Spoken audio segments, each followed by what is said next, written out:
Always ask for help.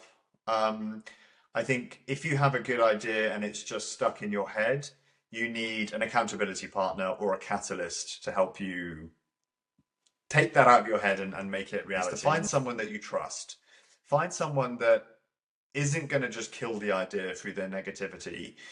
Find someone that would understand it, would help you build on it, talk about it, get it out there. We are teachers without borders, our purpose defined by the era we live in. Today I'm here with Dan Wood, the founder and innovation architect at INSO. He's also the co-host of the Good Ideas Club podcast. Dan, can I ask you to introduce yourself and tell us about your personal journey? For you, where did innovation begin? Thanks, Arsalan. It's a pleasure to be on your show, and I love being a guest on podcasts, not being the host sometimes. It's definitely a different experience. But yeah, no, my background is quite varied. So I'm an engineer by kind of academic qualification, if you can call it that. I studied civil engineering at Loughborough University in the UK. But I always knew I wanted to join the army. So I graduated and went to the Royal Military Academy of Sandhurst, which is the British Army's Centre of Excellence for Leadership. And they train a variety of different people who join the army, but predominantly your officer cohort. And I joined Sandhurst in 2012. And I commissioned into the British Army's Parachute Regiment. So I jumped out of planes professionally as an army officer. And I did that for 10 years, which was a really fun, incredible career, kind of following in my father's footsteps. And yeah, it was an honor to serve in such a regiment, which has amazingly high standards, was born out of innovation itself in the Second World War as a requirement to basically come up with innovative ways to win the war. And for me, during that 10 years, I always dabbled in creative, innovative, entrepreneurial projects. It's kind of been my hobby and passion throughout life. So I invented fishing products. I was always building and tinkering with stuff, coming up with business plans and ideas, but they were always a hobby because I had the day job of being in the army.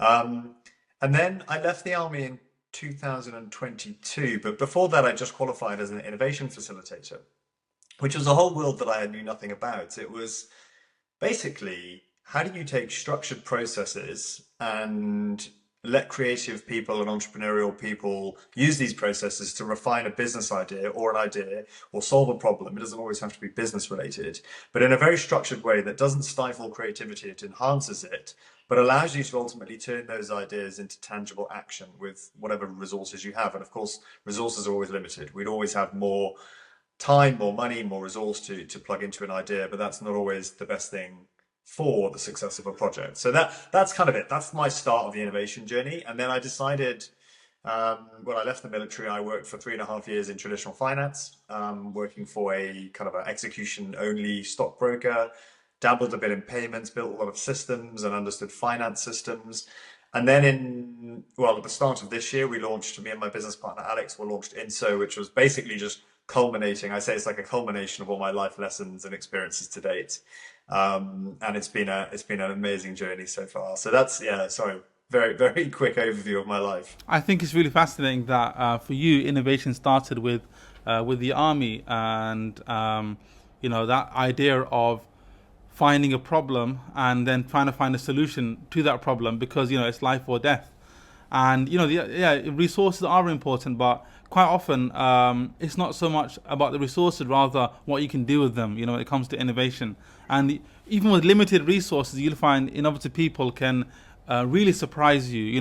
I think when I was doing my design technology A-level, they asked us to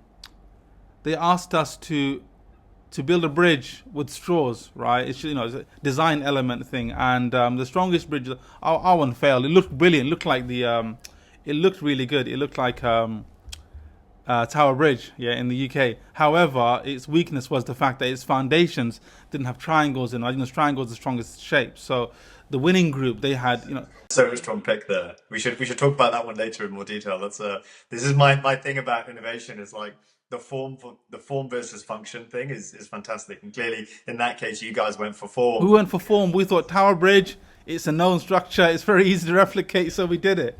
it didn't hold the weight of the orange juice. And the group that won, they had multiple triangles. It didn't look beautiful, but it was strong. And I find your approach quite interesting, and yeah, it is about resources. And sometimes you think that, oh well, if we have more resources, we can come up with better ideas. Not necessarily. With limited resources, you can do a lot. So when I was younger, PlayStation were making the Arkham game. So they made the first Arkham game. It wasn't very popular, the Arkham games. It was coming out. So the trailers were coming out. And I, as a kid, as a gamer, I really wanted to be able to drive the cars. The ones from the Michael Keaton 1989 one. So being very brave and bold, I downloaded the trailer off YouTube. By the way, our internet wasn't strong back then, so I went to an internet cafe, downloaded the trailer onto a USB, came home on my little crummy little laptop, and I didn't even screen recorded. I extracted the audio from the Dark Knight, right? And I put the Dark Knight audio onto the Batman trailer, right? Stuck in a few clips of the Batmobile driving around as well inside during the trailer. 2-minute video, right? And I was like, right, let me Google now where this Arkham company is, and they're based in the UK. So I went down to the company, right?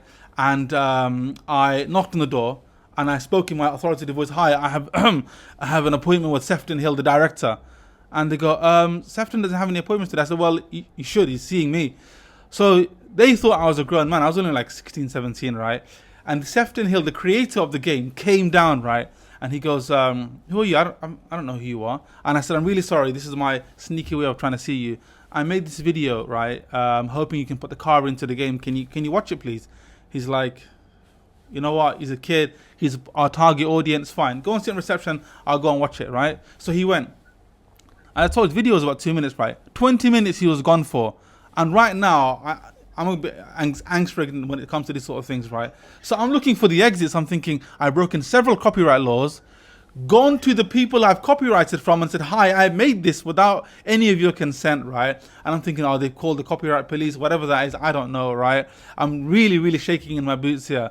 And, there's a security guard on that exit, and there's no way out. So I thought, I'm going to have to stay put and just see what happens. 20 minutes later, yeah? 20 minutes later, he came back, and he had a big smile on his face. He goes, kid, I put my video on my laptop, right? I said, all right. He goes, and when I did, right, the entire gaming team surrounded my laptop, and they were all watching. They're like, what's this? He goes, some kid in reception has made this, right? And they were so blown away, and they were so happy with what you've done. I said, really? They said, yeah. And they said, it's so creative. How'd you make it? I said, made it with Movie Maker, Windows Movie Maker. And they said we're so impressed by it. And I said, that's great. Can I have a job then? They go, sorry, well, our team's full, right? But he goes, but it's kids like you with these creative ideas that really inspire us as the gaming creators. I said, wow. And he said, look, the game's almost done now. We're not going to be able to put the car in. PlayStation 3 is quite limited, but we'll see for the future, right? And what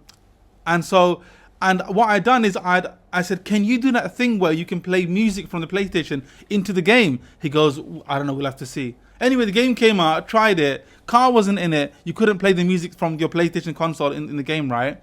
And I forgot about it. 4 years later, the next one came out, and my brother goes, remember that when you went to go and see it, why don't you try that home button thing and play the music? I said, all right. I tried it, and you know what? They actually put it in, right? They actually put it in, yeah. And I was like, wow, so I was watching the credits like that for my name. It wasn't there, right? And then finally, for the next game, right, Arkham Knight, which is why I grabbed this car, when they made this game, they put the car in, you can drive the car. So I'm not saying that I had much of an impact on the game, but I would have hoped that it influenced their ideas in some way. Just some kid. It's the best user feedback. Like, imagine how much time and energy companies spend trying to get that level of authentic feedback. And I know it's just one data point, but for someone to walk in and give you two really good ideas, like you said, from a target user. I mean, this is all stuff that I cover in my workshops. It's like, who's your target user?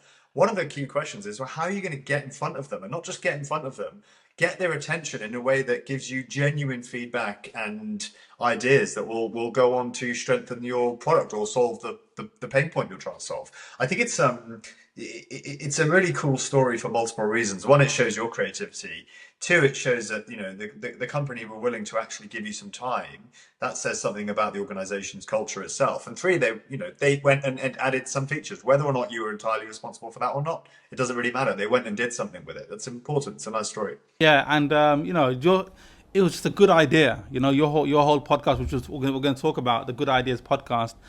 Good. I think Stephen King said that if it's a good idea, I don't have to write it down. It'll come back to me.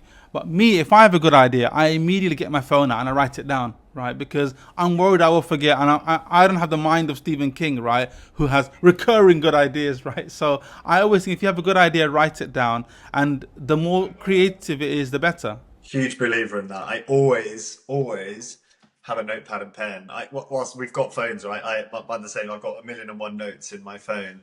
But for me, a notepad and pen is the most authentic way to get ideas down. I mean, that thing sleeps next to me. It's my. I mean, there was literally like in the last 24 hours, I've got two ideas in there that I want to do. The problem with having lots of ideas is that again, it comes back to this point about time and resources, right? We don't have the ability to implement all our good ideas, nor should we, because then you end up doing a million and one things too poorly, and you don't really give them the opportunity to thrive. But equally, you can go down the other way, and you can go too far into one idea and kind of flog a dead horse. There's lots of different phrases. The sunk cost fallacy. You can just keep plowing energy and effort into a resource, hoping it's into a project, hoping it's going to take off, and it doesn't. And there is a time and a place to say, no, I'm sorry, I've got to move on. But if you know what you're trying to get out of something and you know what a validated learning outcome is, so if I do this and we find out this, whether that's a hypothesis or a split test or whatever it may be, data-driven decision, then you can let that project go knowing that it's on an informed decision. And of course you will learn from that, and that, a lesson from a dead project might then go and save one in the future. So it all comes full circle in the end. But I think just having the ability to do is really important. A lot of people have great ideas but do nothing with them.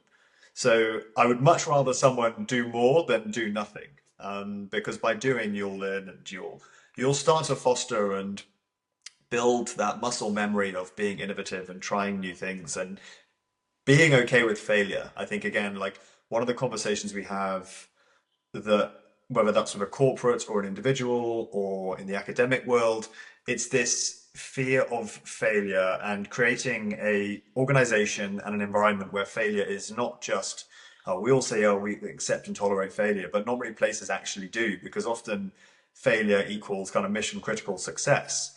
So it's about carving out a dedicated space for failure to exist and for people to learn from and people to not fear it. And it takes a lot from the leadership and management to be okay with failure and really mean it. I mean, understandably so. When it comes to organizational goals, organizations are goal driven and the profit driven as well. Otherwise, if it wasn't, if it was all, if it was in the currency of ideas, then they might not bear fruits and they might not be able to pay their employees. But I think on individual level, absolutely, we shouldn't be afraid of failure, because when it comes to putting ideas out there and making things and doing things, there's a currency that isn't really talked about, which is the currency of well-being and self-fulfillment.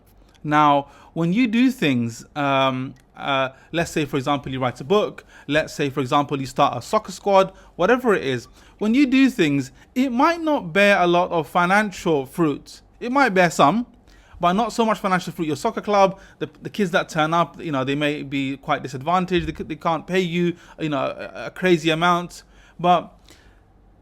And your book might not sell so much. However, I think that the currency of well-being and self-fulfillment, you running that soccer club once a week, twice a week, whatever it is, it's going to give you so much self-fulfillment because I've done that, I'm doing that. You putting that book out there, you're going to think, wow, I put that book out there. I never knew I'd be an author. Or whatever it is, if you make a video game that doesn't be successful, there's companies out there that put video games out there that haven't borne fruit. But the self-fulfillment that you will feel for having done those things, for having seen through your ideas to the end, right? I think that's quite priceless, because someone was asking the other day, oh, such and such, how much money have you made from such and such? I said, not that much, but I feel amazing about it, because when I look back and I say this is what I've done, I can look back over a year or a month. I can say this is what I've done. Especially when we're old, the money won't matter anymore. What will matter is the things that you've achieved, because a life lived without fulfillment, you can feel quite empty and you think, well, what have I done with my life? So that currency of well-being and self-fulfillment, I think, is very, very important, and I think it should champion financial gain. Oh, oh yeah, so many ideas. I need to kind of put them into order. So one is, I completely agree. I encourage everyone we come across, whether that's through INSO or just in my own life, to say, what is it that you really enjoy? What are you passionate about? And what are you doing about that? It really saddens me to see people who are kind of caught up in life, a 9 to 5, Monday to Friday. They're too tired to do anything in the evenings. Maybe there's a big long commute bolted onto that. Maybe the weekends are resting or recovering or doing stuff that they don't really want to be doing. And I think unfortunately, that's the model for too many people. So, and it doesn't, you're right, absolutely. It does not need to be driven by money. In fact, if it's driven by money, even the thing you love can very quickly become tainted. I think arguably I'd say do something that's not about money, but that allows you to have that fulfillment. And obviously that looks very different to different people. But yeah, start something and complete it. Even just taking that first step feels quite cathartic in terms of like you've actually done it. You've broken this ceiling that life has, or this kind of cage that life has put you in. You're doing something about that. You're carving out some time for yourself. And I don't think it should ever be viewed as selfish to do that. And so much about life is about purpose, right? Like if you don't have purpose and you don't have passion, then what's it all for? Great, great, great points there. So I want to take you back then now to INSO, Dan. So INSO is a distinctive name. What's the meaning behind it? How'd you come up with that? Why INSO? When I had the idea of creating an innovation company, obviously didn't know the name at this point. I knew that I had a product that people liked, and that was from individuals through to big multinational corporates. So I was like, there's something here. I'm good at it. I'm passionate about it. I love it. And I want to professionalize that with a brand. My first name was Fennec Fox. It was terrible. And then I invited my co-founder, which is, I think, the importance of having a co-founder and someone who can challenge you, someone who can act as um, devil's advocate to any idea that's being done, and just an accountability partner. So I invited a co-founder to join me who's very creative, a bit more technical than me, but we share the same vision and passion. So we complement each other but aren't the same, which is important. And I showed him what I'd kind of ideated, some mock-ups of Fennec Fox. And he was like, oh, that's just wrong. Let's start again. So we had a few evening sessions at my place with pizzas, beers, and we invited a third partner to join us, which was Copilot. This is the first time we properly used AI to actually help us do something. And we just iterated, the three of us, and I say us, I include Copilot in us because it felt like a third partner in the room. It was a creative enabler and a catalyst for new ideas, but ultimately everything was driven and finally decided by us. So we were iterating and ideating with AI, and something happened. It was something like, let's strip it right back. We were coming up with all these quirky names, like startup names, and I was like, right, let's just strip it right back. What do we offer? Innovative workshops. So I was like, InWo was innovation or innovative workshops, and I was like, InWo sounds a bit weird. And I was like, actually, the workshop is a tool for what we're ultimately trying to do here. And what we're trying to find is innovative solutions to people's problems. So in so was innovation solutions. Now, we loved that. And that felt right kind of the second we found it. And it took us maybe a few hours to kind of iterate to that point. But as soon as we found that, we locked it in and we loved it. Purchased the domain straight away, and Alex cracked on with building the website and the branding.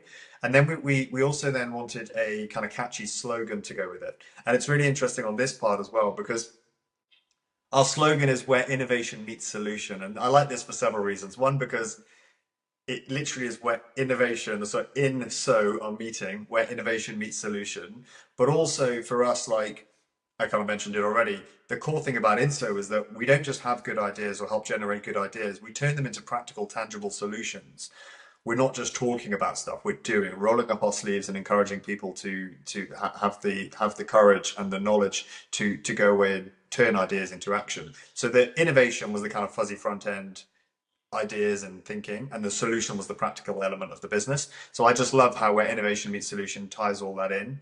And then we kind of explored that further. It could be inspired solving, or we've got this kind of marketing thing where like INSO can be broken down into different words beginning with INSO, and it works quite nicely. But yeah, and then the Good Ideas Club was our community side of INSO, which was basically how do we connect leaders, creators, and innovators from around the world to have a meaningful community within themselves, but also so we can learn the lessons of the collective intelligence of the group.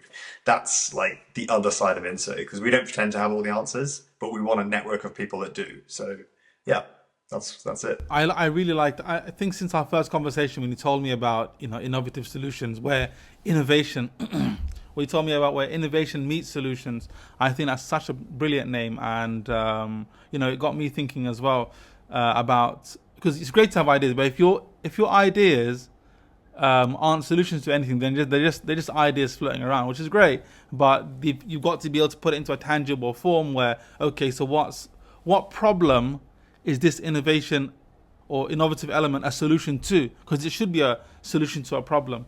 And it reminds me of two stories. So one I told you about when I spoke last time to you, which was when my when my fridge had one of its feet rather broke, and we tried to order another one, and the fridge company said, "Oh, we can't, we don't make them. You're gonna have to buy another fridge." And I said, "Well, that doesn't make any sense." So there was the problem. So I thought, okay, solution, 3D printing, right? So let's get one leg that already exists, scan it in 3D, print it in 3D, like for like. Did that, fit perfectly. Fridge is now perfectly fine. Another story is my younger brother once, he was really stressed out because he put in his black t-shirt with his socks, right, in the wash, and he's about to go out, and he came out and he was covered in lint, and he's stressing out. I said, "What's going on?" He goes, "Oh, my t-shirt's messed up, man." And I said, "Well, can't you get another?" "No, I want to wear this one. I was planning on wearing this one. That's why I put it in the wash." I said, "Right, there's a problem. He wants to wear this black t-shirt. It's covered in lint, right? What's the solution?" I said, "Haven't you got a lint roller?" He goes, "No, man, it finished." I said, "All right, let's think of an innovative solution. Do you have any sellotape?" He goes, "Yeah." I said, "Bring it to me." Bought me the sellotape. I said, "Give me your deodorant can." He goes, "All right."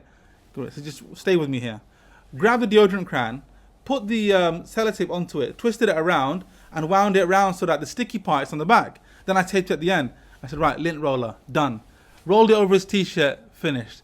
And he was just stood there in awe, right? And I said, "This is a handmade lint roller." And he goes, "You know what?" And he got his phone out and showed me that clip from Iron Man where they're trying to recreate the arc reactor. And he goes, "Tony Stark did it in a cave, right? With a bunch of scraps." And he goes, "That's what you've done here. You made it with Yeah. you made this lint roll with a bunch of Yeah. scraps." I said, "No, I just thought of what would work." And yeah, so it's a great story. And the third story I want to tell you was when I was doing my GCSEs. We went to meet Dyson, right? The man who founded the Dyson vacuum cleaner, right? And back then, it was only the Dyson vacuum cleaner that existed. There wasn't he's got a fan now. He's got a few other items, right? We've got a washing machine as well. He's got headphones. Yeah, he's got all sorts. Back then, it was just the Dyson Hoover, not Dyson Hoover, sorry, the Dyson vacuum cleaner, right? So he told us, he goes, we said, "Well, why did you?" I can't believe we had a one-to-one with him. By the way, I wish I asked him more. And we asked, "So why'd you make this?" And he said, "I was doing the vacuum cleaning one day, and I felt I was losing suction. So I looked at the bag, and the bag had a hole in it. I was losing suction because of that." I said, "All right." So he goes, "So I put the vacuum cleaner onto my kitchen table. I kid you not, onto my kitchen table, removed the bag, and I thought, how can I make this process still work without a bag?" He goes, "I did some shifting, I got some plastic from around the house, did some sellotaping, and there on my kitchen table, I built the first prototype of the bagless vacuum cleaner." And I was amazed that he had a problem and he created a solution to that problem through innovation. And I think it's like one of the Dyson story is fantastic as well, because we can cover prototyping, and imperfections is something that I think is a thing I'd like to discuss, because we talk about like Dyson as a well-known example, right? Entrepreneur who's done incredibly well, built fantastic high-quality products that people love around the world. Famous for the number of prototypes in the thousands he built to get to his first product and iterate on that. But one of the stories I love from Dyson is that actually one of the prototypes had where the dust is collected, it was a clear tube. And the clear tube was only supposed to be a feature for the testers because they wanted to just to be able to see that it was working without needing to take the product apart. So it was a quick way for the prototypers to see that it was collecting dust efficiently.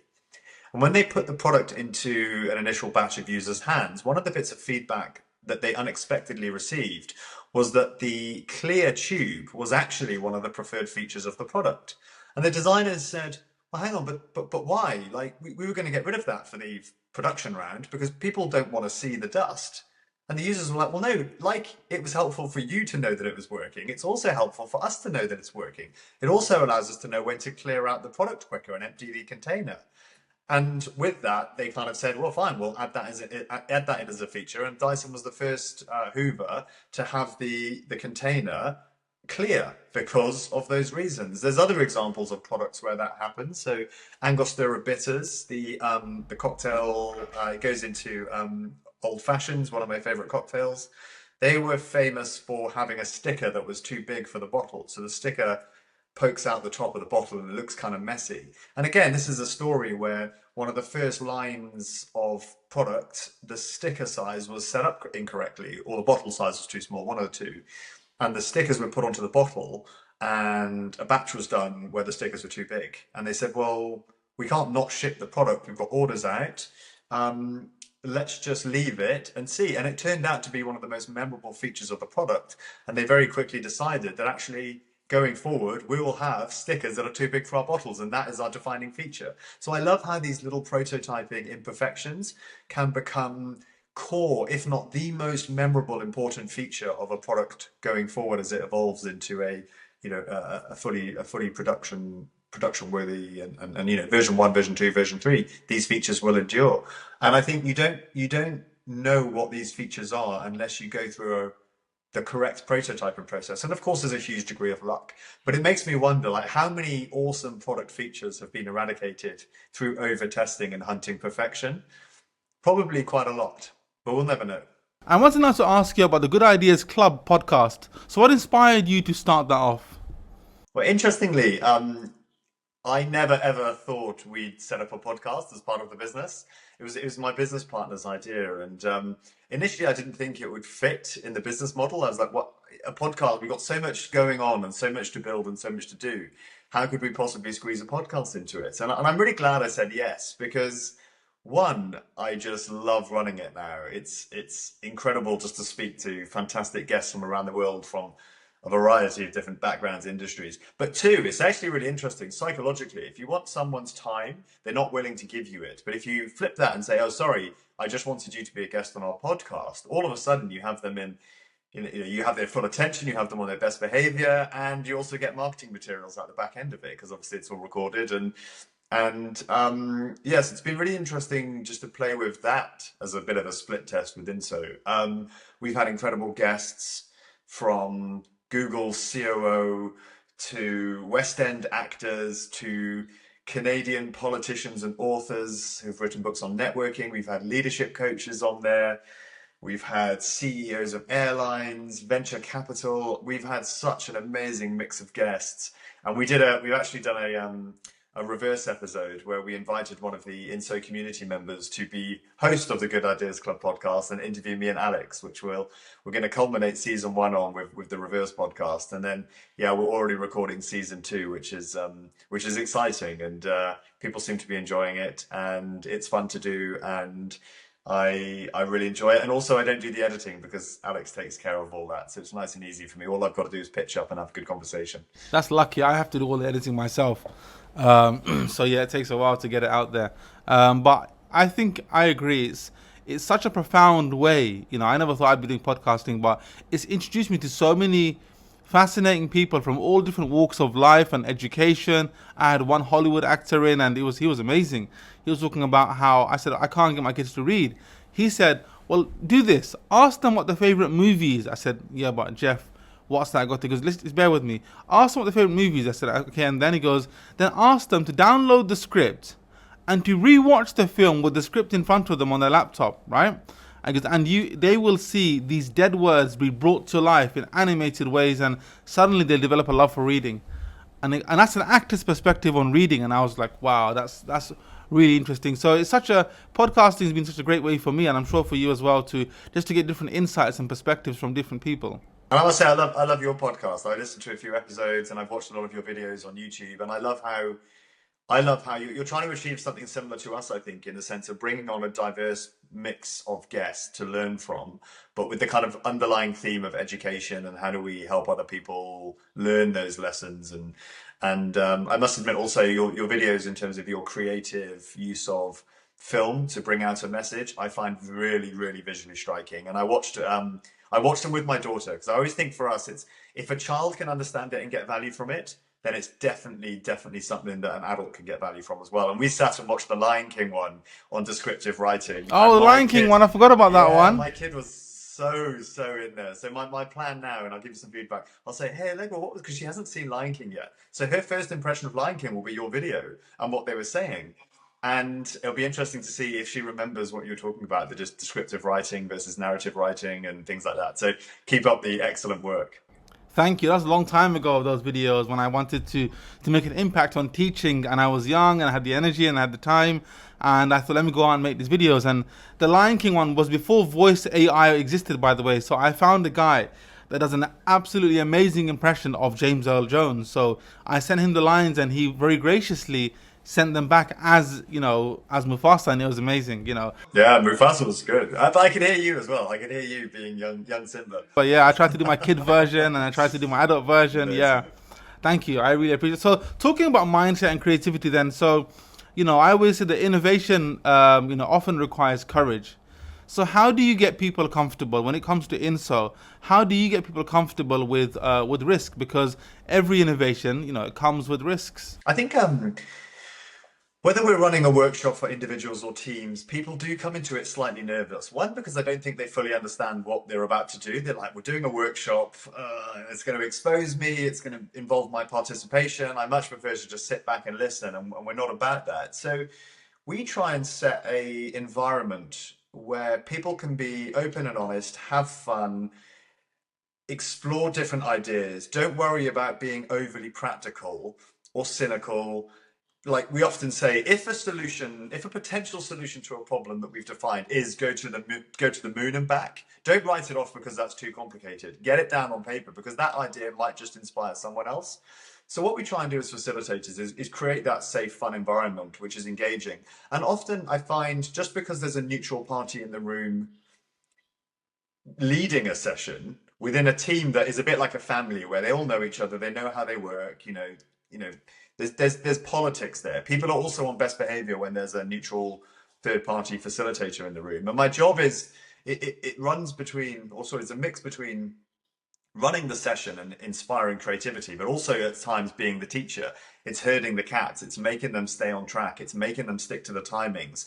If someone in the audience is suppressing someone else's ideas or thoughts, it's my job to say, hang on, let this person talk. They may have some great ideas. And this is where we come back to that, corporate dinosaurs and people who think they know all the answers and think they've got it all through the experience. And how could an intern possibly add value to this session? And our job is to actually level the hierarchy, flatten the hierarchy, and give everyone a fair and equal voice. And I think once people know that they've got that environment that's created by us, then you see people warm up into the session and really embrace innovation and kind of get into the flow of it and start ideating, start challenging. I listen for little phrases. I'm reading body language the whole time I'm running a session. If I can hear people clicking answers down or writing or having a deep conversation, my job is to sit back and let them go. When I hear any of those things start to die down, the clicking starts to die down, people stop talking, people stop challenging, people stop writing, people start scrolling on their phones, that's for me to then inject momentum and move them on to the next stage. So I think very much that's the art of facilitation and bringing out innovation and creativity and enthusiasm in others. I like that idea of an innovation facilitator, because it's true, as in you do take the role of a teacher sometimes, and some adults can be worse than kids, when they digress and go onto their phones and start socializing things, and then you've got to, as just like I have to do with teenagers, you have to go and bring it all back. During my teaching training, I asked my mentor, I said, yeah, but what if a kid runs with an idea? He goes, let them run with it, it's fine. Let them go as far as they can, and then it's up to you to then bring it all back to what the objective of the lesson was. That's what you're there for. But by no means, stifle creativity.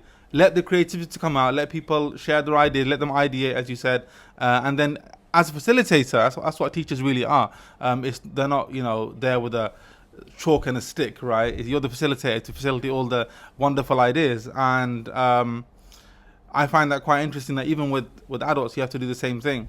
It's the same. I wanted to ask you, Dan, about the whole nature versus nurture battle. So when it comes to creativity, do you think creativity comes naturally, or is it something that can be instilled in a person? I love this question. It's something that having studied leadership in the military and throughout kind of my existence, I've always been interested in how teams of people collaborate together to get stuff done. The age-old question of are you born a leader or do you become a leader through, or can you become a leader through experience is that there's so much out there on it. And I'm trying to, with INSO, run a bit of a sub-experiment to see or ask the same question, but with a context of creativity, curiosity, and innovation. I'm a firm believer that you can become creative even if you don't feel that you are. We come across a lot of people that say, I don't think I'd enjoy your session because I'm not that creative, or I don't have any good ideas. And I think that's quite self depreciating. And I think you have to, as a facilitator, also say, you with your kind of, I want to say like pessimistic mindset about yourself or the session will bring a different perspective. Again, if we had a room full of complete optimists who believed they were entirely creative and had the best ideas in the world, essentially you're creating an echo chamber of positive people. It's really good to have those negative people who don't think they're creative, who don't believe that they can come up with a good idea, because quite often they do. And at the end of the session, they're like, yeah, do you know what? I'm really proud that my idea made it through, maybe 2 or 3 of the stages. And I could see my idea evolve and get supplemented and built on by others. And at the end of it, they do feel like they were positive contributors. Whether they go away and, they're sat at home that night contemplating themselves and say, hey, I'm now a creative person, who knows? But that's the point. The point is to inspire possibility and opportunity and innovation to everyone that touches INSO, whether that's as a participant in the workshop, a listener of a podcast, someone who joins our online events, our courses. I want everyone to be inspired to do something or feel something, or just not feel two-dimensional or not feel stagnant or boring or that they can't create. I think there's a whole world of possibilities and opportunities out there. They just need someone to give them that little push. The creative person can really benefit from having someone slightly, pessimistic and having a bit, a different perspective, and that it will challenge them, because that challenge will then up the ante. It will, cause them to reevaluate and okay, how can I change this? Because you can't say that the first good idea in its first form is ready to go. It has to be chopped and changed. Some reevaluation has to occur as well. But otherwise, then the creative person is just being quite dogmatic. Yeah. No, and you're right. There's people that tend to be a little bit more pessimistic or, less creative. That they'd self-claim to be less creative. They're more doers.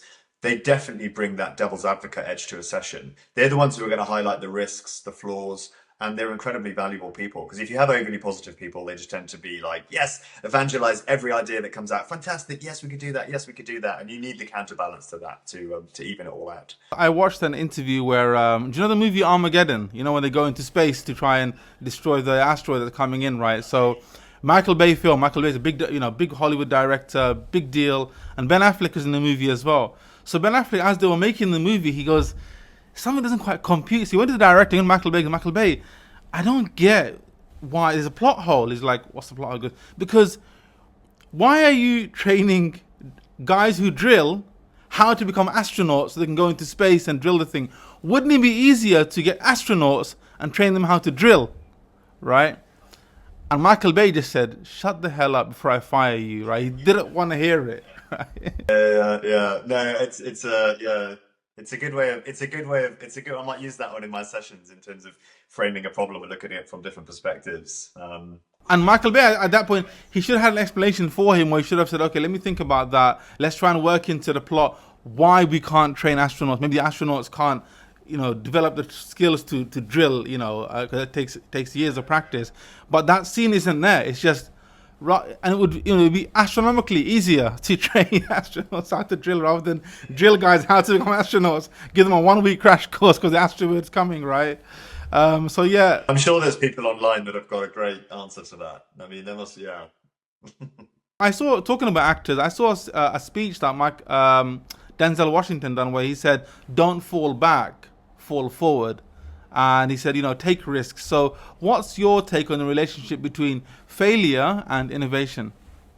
Yeah, I think, we covered failure earlier on quite a bit. Like, I'm a huge believer in failing and learning. So, what one little vignette that I have, which I was sat in the audience of a founders kind of roadshow. I think there were like six founders presenting there.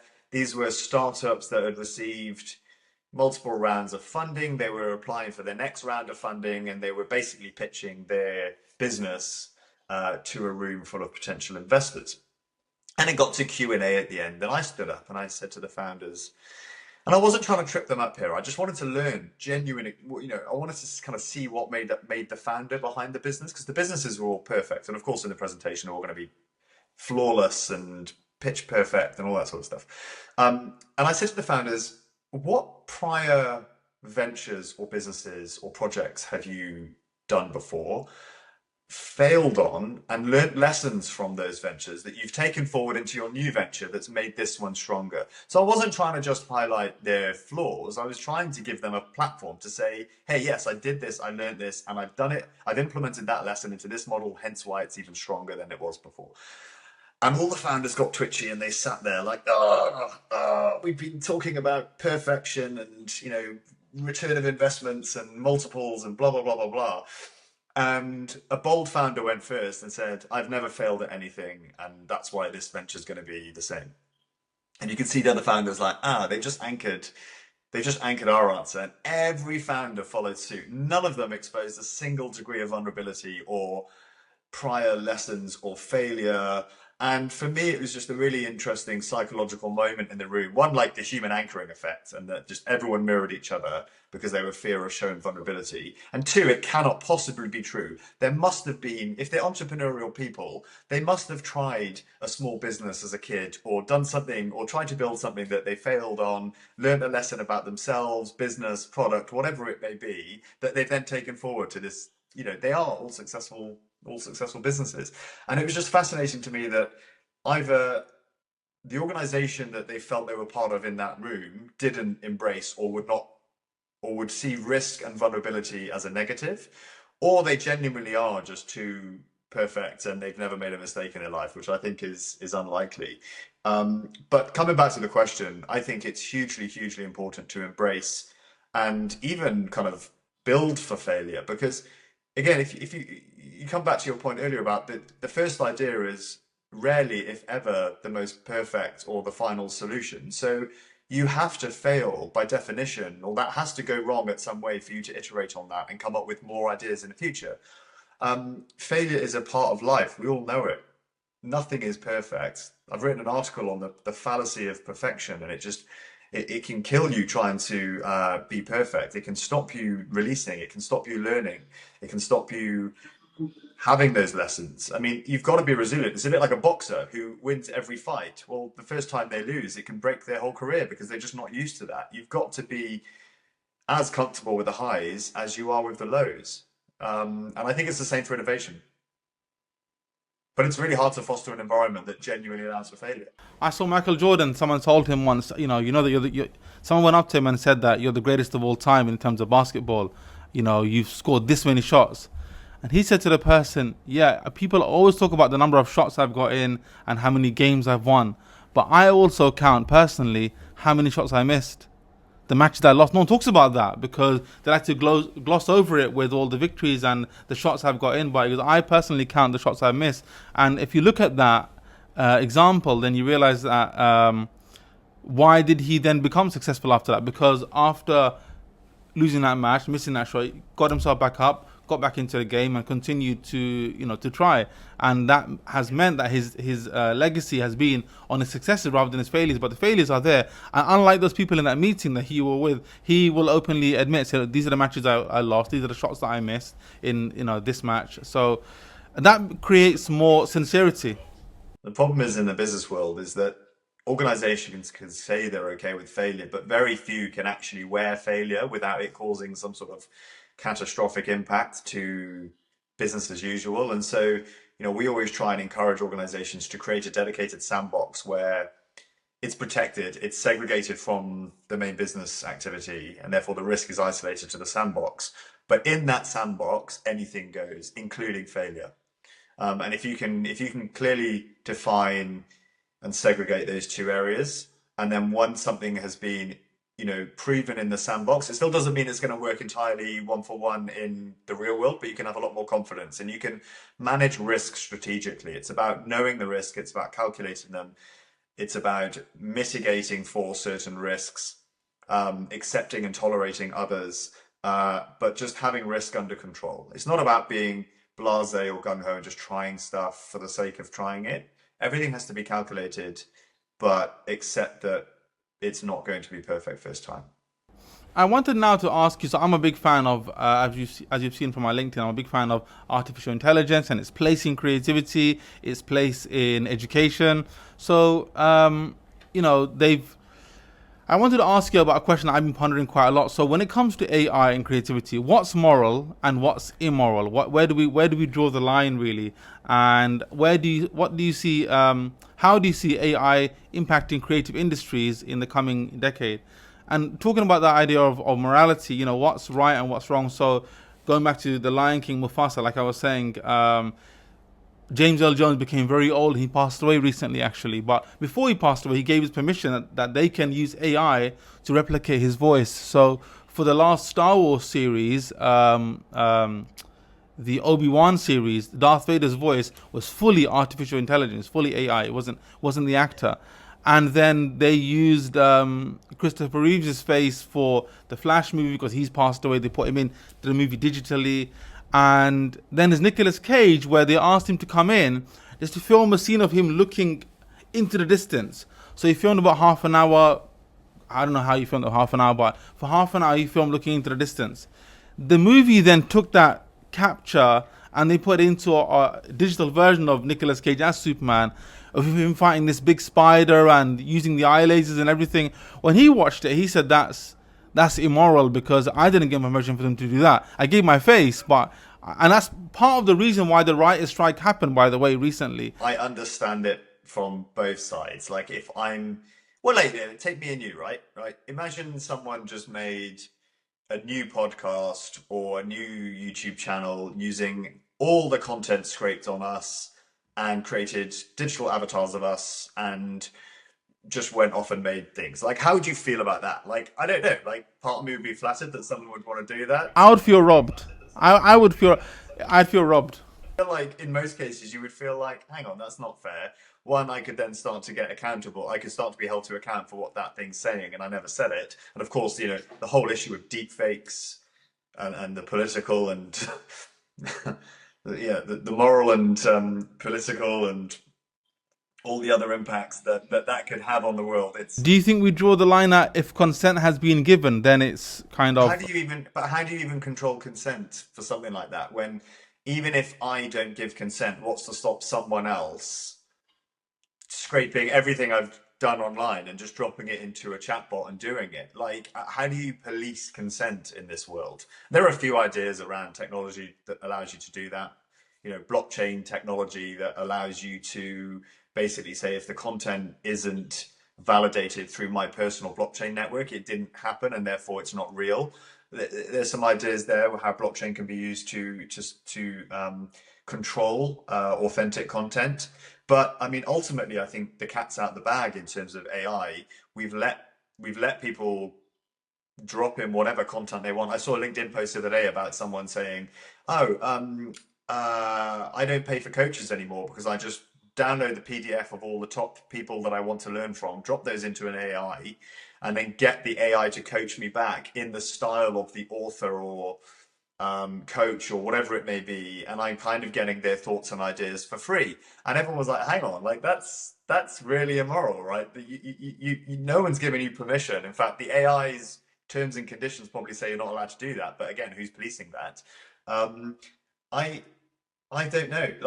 I think it's immoral, but unfortunately I think that's just the world we've got in front of us now. Like, how do you undo what's already been done when there's no regulation and law to police that? And even if it does get implemented, you're not going to be able to backdate all that. Like, the AI data centers aren't just going to all of a sudden wipe their knowledge bases that they're accruing, in staggering amounts of data every second. Um, it's a real challenge. Like artists who feel that their particular style has been copied. Okay, so my final question to you then was, what advice would you give to someone who wants to turn their ideas into reality but doesn't quite know where to start? Always ask for help. Um, I think if you have a good idea and it's just stuck in your head, you need an accountability partner or a catalyst to help you take that out of your head and make it reality. And of course, I would say INSO is is the solution for you. But there's plenty of other places that are doing similar sort of innovation support networks. Local startup accelerators, they exist all over the world. But you know, I think the very first thing is to find someone that you trust. Find someone that isn't going to just kill the idea through their negativity. Find someone that would understand it, would help you build on it, talk about it, get it out there, chuck it down on a blank canvas and see what happens. And most importantly, when you're going to do these sort of workshops, whether that's for yourself or using a provider like INSO, make sure you come away with at least one, maximum three tangible things that you could go away and do tomorrow that's going to start this journey.